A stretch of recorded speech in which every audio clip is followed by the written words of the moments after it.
Jonji news like kilang arado anapane pini ningkang sama kardam pajero jase pini abierta cheni pon एक ठाव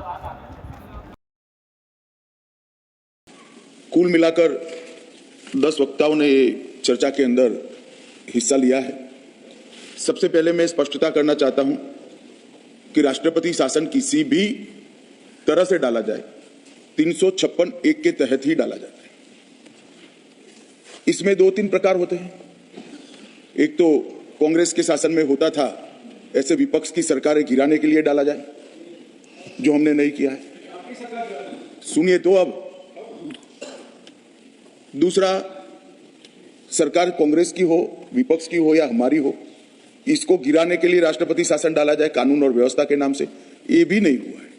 मान्यवर, यहां पर 11 फरवरी को मुख्यमंत्री ने इस्तीफा दिया और सभी लोग अखबार देखकर कह रहे हैं कि इनके खिलाफ कांग्रेस पार्टी अविश्वास का प्रस्ताव ला रही है। मान्यवर, मैं रिकॉर्ड पर स्पष्ट करना चाहता हूं, उस सरकार के सामने कोई अविश्वास का प्रस्ताव नहीं आया था, क्योंकि कांग्रेस के पास इतने सदस्य ही नहीं है जो अविश्वास का प्रस्ताव ला सके। मुख्यमंत्री जी ने इस्तीफा दिया, उसके बाद वहां के राज्यपाल ने बीजेपी के 37, एनपीपी के 6, एनपीएफ के 5, जेडीयू के 1 और कांग्रेस के 5 लोगों ने भी कोई दावा नहीं किया। जब किसी ने भी सरकार के गठन का दावा नहीं किया, इसलिए शून्यावकाश की अवस्था में राष्ट्रपति शासन डालने का निर्णय किया गया। अब इस तरह से कहना कि राष्ट्रपति शासन इसलिए डाला गया कि समस्या संभलती नहीं। मान्यवर, राष्ट्रपति शासन 13 फरवरी को डाला गया। नवंबर में 0 हिंसा, दिसंबर में 0 हिंसा, जनवरी में 0 हिंसा, मार्च 13 तक भी 0 हिंसा और उसके बाद से आज तक भी 0 हिंसा। तो एक प्रकार की भ्रांति खड़ा करने का हम प्रयास न करें। और मान्यवर, मैं 13 फरवरी 2025 के 7 साल पहले मणिपुर में क्या था, 13 फरवरी 2025 के 7 साल पहले इतनी ही मजबूत सरकार कांग्रेस की थी और क्या हुआ था, एक वर्ष में एवरेज 225 दिन बंद, ब्लॉकेड और कर्फ्यू रहा। मैं सब बोलना नहीं चाहता था, उनके समय में हुआ, हमारे समय में हो, वो हमारा सिद्धांत नहीं है मान्यवर। मगर जिस तरह से बात करी गई और उस वक्त भी प्रधानमंत्री ने विजिट नहीं की थी और 1500 लोग एनकाउंटर में मारे गए। ये सारे लोग आज चिल्ला रहे हैं, चुप है। ये कम्युनिस्ट भाई भी खड़े होकर बोल रहे थे नक्सलिज्म आप खत्म कर दोगे, मणिपुर में आप डेट दे सकते हो। मुझे मालूम नहीं उनको मणिपुर में शांति करनी है या नक्सलिज्म को बचाना है। तो आपको मालूम पड़ना चाहिए एक संसद सदस्य के नाते कि जातीय हिंसा और नक्सलिज्म में अलग अंतर है। दो समुदायों के बीच में जब नस्लीय हिंसा होती है, जातीय हिंसा होती है, इसको टैकल करने का तरीका, और जो नक्सली हथियार लेकर देश की सरकार और वहां की जनता के खिलाफ खड़े हैं, इनको टैकल करने का तरीका अलग है। मैं भारतीय जनता पार्टी से हूं, कम्युनिस्ट पार्टी से नहीं हूं। मैं बताता हूं क्या फर्क है आपको। दोनों हिंसा में कोई फर्क नहीं लगता है। हिंसा नहीं होती है। दो समुदायों के बीच की हिंसा और देश के खिलाफ हथियार उठाना, ये 2 हिंसाओं में फर्क है भाई। शायद आप नहीं समझोगे, इसलिए इतने सिकुड़ गए हो। मान्यवर, ये संवेदनशील विषय पर मैं राजनीति करना नहीं चाहता था, मगर जिस तरह से मुझे तो आश्चर्य है, 2 साल से इतनी सारी हिंसा होने के बाद विपक्ष ने जिस तरह से बात करी है, मैं आश्चर्यचकित हूं। यहां पर डेरेक ओबेरॉय जी थोड़े इमोशनल हो गए महिलाओं की स्थिति पर।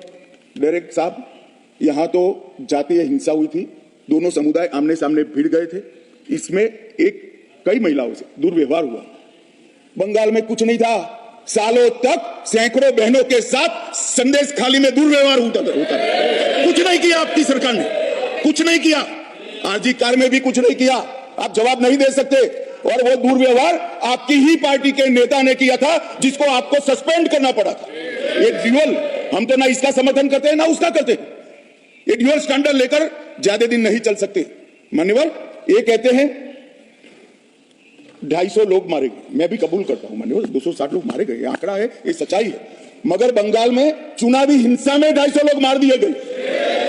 यहां जातीय हिंसा में मान्यवर बंगाल की जो स्थिति है उसमें तो शायद ये न बोले होते तो थोड़ा ज्यादा अच्छा होता। यहां जातीय हिंसा में मारे गए, वहां तो चुनावी हिंसा में मार दिए गए हैं मान्यवर। और मैं खड़गे साहब ने कहा 2 सीटों पर कांग्रेस की विजय हो गई, बीजेपी हार गई, इसलिए राष्ट्रपति शासन डाला है मान्यवर। चुनाव को काफी समय चला गया, वहां वैक्यूम हुआ, इसलिए हमने राष्ट्रपति शासन डाला है। और उन्होंने कहा 2 सीटें हम जीत गए, आप सबक सीखिए मान्यवर। ये 2 सीटों से हमें सबक सिखाना चाहते हैं। इस देश की जनता ने 3 चुनाव में लगातार इनको सबक सिखा दिया गया। और मान्यवर क्यों सिखाया, मैंने आगे भी कहा, नॉर्थ ईस्ट की हो गया मान्यवर, नॉर्थ ईस्ट की बात कही गई, मैं आज बताने आया हूं मान्यवर। 4 से 14 कांग्रेस की सरकार रही, 14 से 24 नरेंद्र मोदी जी की सरकार रही। नॉर्थ ईस्ट में 4 से 14 में 11,327 हिंसाएं हुई थी। मोदी जी की सरकार में 10 साल में 70% कमी के साथ 3,428 हुई। सुरक्षा बल 70% कमी, नागरिकों की मृत्यु में इंक्लूडिंग मणिपुर 85% कमी हुई। और मान्यवर हमने 20 समझौते किए हैं 10 में। सबसे पहला एनएलएफडी के साथ समझौता 19 में किया, ब्रू में 2020 के साथ ब्रू समझौता किया, बोडो समझौता 2020 में किया, कार्बी समझौता 2021 में किया, आदिवासी समझौता 2022 में किया, डीएनएलए समझौता 2023 में किया, उल्फा शांति समझौता 2023। मेरा समाप्त तो होने दीजिए मान्यवर। आसाम मेघालय अंतर्राज्यीय समझौता 2022 में हुआ, आसाम अरुणाचल समझौता 2023, त्रिपुरा समझौता 2024। और मान्यवर 10,000 युवाओं ने हथियार डालकर सरेंडर किया है नॉर्थ ईस्ट में, 10,000। ये जब कह रहे हैं नॉर्थ ईस्ट की शांति की बात कर रहे हैं, इसलिए मान्यवर मैं कह रहा हूं। और मान्यवर मृत्यु की बात करी, ये बात सही है कि 260 लोग अब तक हिंसा होने के बाद मणिपुर में मारे गए हैं, मगर इसमें से 70% लोग पहले 15 दिन में ही मारे गए थे। तो एक प्रकार से पहले 15 दिन में कंट्रोल आने में स्वाभाविक रूप से जब नस्लीय हिंसा होती है तो पहले 15 दिन में इसको कंट्रोल करना बहुत कठिन होता है। और मान्यवर कि पहली बार मणिपुर में नस्लीय हिंसा नहीं हुई। माननीय सदस्य प्रियंका जी ने किया, ये 11वीं बार मणिपुर में राष्ट्रपति शासन डाला। हमने तो साहब पहली बार डाला है, 10 बार किसने डाला? नहीं, ऐसा नहीं है। नहीं मान्यवर, मेरी बात समाप्त हो जाने दीजिए। मान्यवर, मेरी बात समाप्त होना चाहिए। No, he's not yielding. Honorable Home Minister is not yielding. Please, sir, no, nothing will go on record. No, it can't go on record, sir. He's not yielding. मान्यवर, मैं ये नहीं कहता, अभी भी मैं स्पष्टता करता हूं, मैं नहीं कहता कि उनके समय में हुआ, हमारे समय में होना चाहिए। इनसे हमारे समय में कम हुआ, एक कंपैरिजन का सवाल नहीं है। शायद उनके वक्त भी कुछ कारण रहे होंगे, हमारे भी कारण मैं बताता हूं बाद में। मान्यवर, 1993 में नागा कुकी संघर्ष हुआ, कितने साल चला? 98 तक चला। कितने लोग मरे? 750 लोग मारे गए। प्रधानमंत्री गए क्या? नहीं गए मान्यवर, इनके प्रधानमंत्री थे। कुकी पाइते 97-98 इंडिया अलायंस के प्रधानमंत्री थे,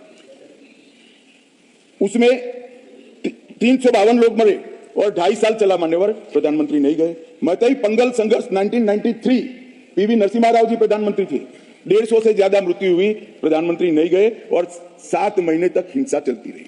ये इतिहास जो मैं बताता हूं वो जातीय संघर्ष का इतिहास है। पहले नागा कुकी संघर्ष हुआ, दो ट्राइब के बीच में संघर्ष हुआ, फिर कुकी पाइते संघर्ष हुआ, 2 ट्राइब के बीच में हुआ, और उसके बाद में मतई पंगल संघर्ष हुआ, मतई और वहां विस्थापित तमिल, वहां बसे तमिलों के बीच में हुआ। मान्यवर, ये सारे जातीय संघर्ष थे जो शांत होते होते होते कई बार 5 साल, कई बार 2.5 साल और कई बार 7 महीना लगा है, और हर बार सैकड़ों लोग मारे गए। मगर उस वक्त मैं रिकॉर्ड चेक कर कहता हूं, भारतीय जनता पार्टी के सदस्यों ने इस तरह से उसको पॉलिटिसाइज करने का प्रयास नहीं किया। मान्यवर, सबने कहा था कि हमारी सिंपैथी है मणिपुर के प्रति, जल्दी शांति होनी चाहिए। इस प्रकार से पॉलिटिकल तंज कसकर मणिपुर के घाव पर नमक डालने का काम किया है मान्यवर, ये नहीं करना चाहिए। और मान्यवर, मैं आज बताना चाहता हूं इस बार हिंसा क्यों हुई। मान्यवर, हम सब जानते हैं भारतीय जनता पार्टी के 7 साल में 1 दिन का कर्फ्यू नहीं हुआ था।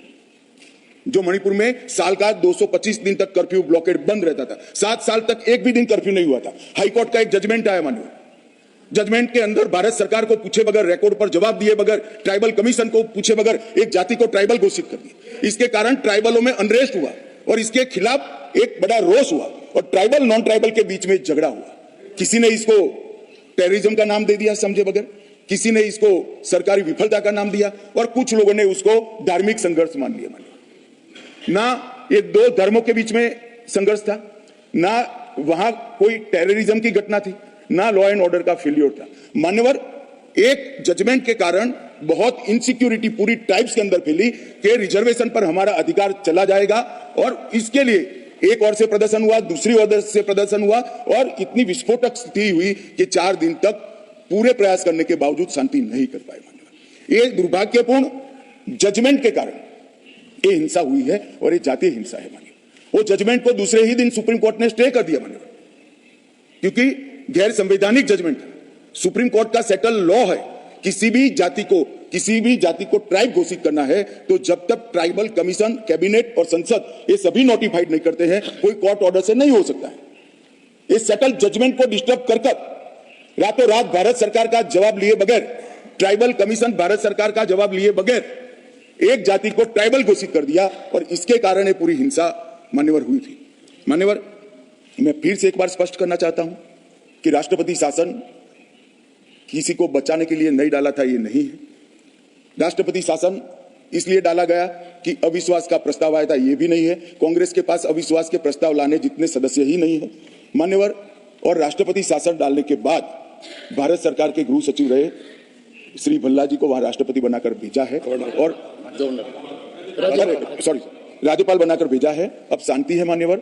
और ये जो कह रहे हैं कि दो कम्युनिटी के बीच में वार्ता नहीं हुई, मान्यवर 13 बार मीटिंग हुई, 13 बार मीटिंग हुई। और ये सदन में लेट लाने का कारण भी वो मीटिंग था, क्योंकि वहां मीटिंगें चल रही थी। मुझे मालूम था इसी तरह के भाषण होंगे।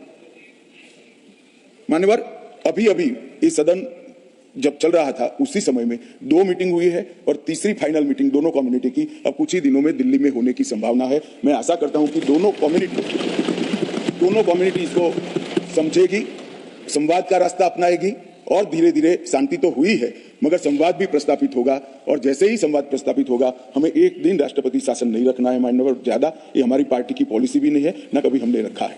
और हम सभी जानते हैं राष्ट्रपति शासन जब भी लगाते हैं, 356 अप्लाई जब भी करते हैं, किसी भी कारण से करते हैं, दोनों सदन का अनुमोदन 2 माह के अंदर करना पड़ता है। इसीलिए मैं ये सदन के सामने उपस्थित हुआ हूं इसके अनुमोदन करने के लिए। और मैं आशा करता हूं कि सभी लोग राष्ट्रपति शासन डालने का जो निर्णय है इसका समर्थन करें और सुप्रीम कोर्ट का जो जजमेंट है इसका कॉम्प्लायंस ये सदन के द्वारा किया जाए। धन्यवाद।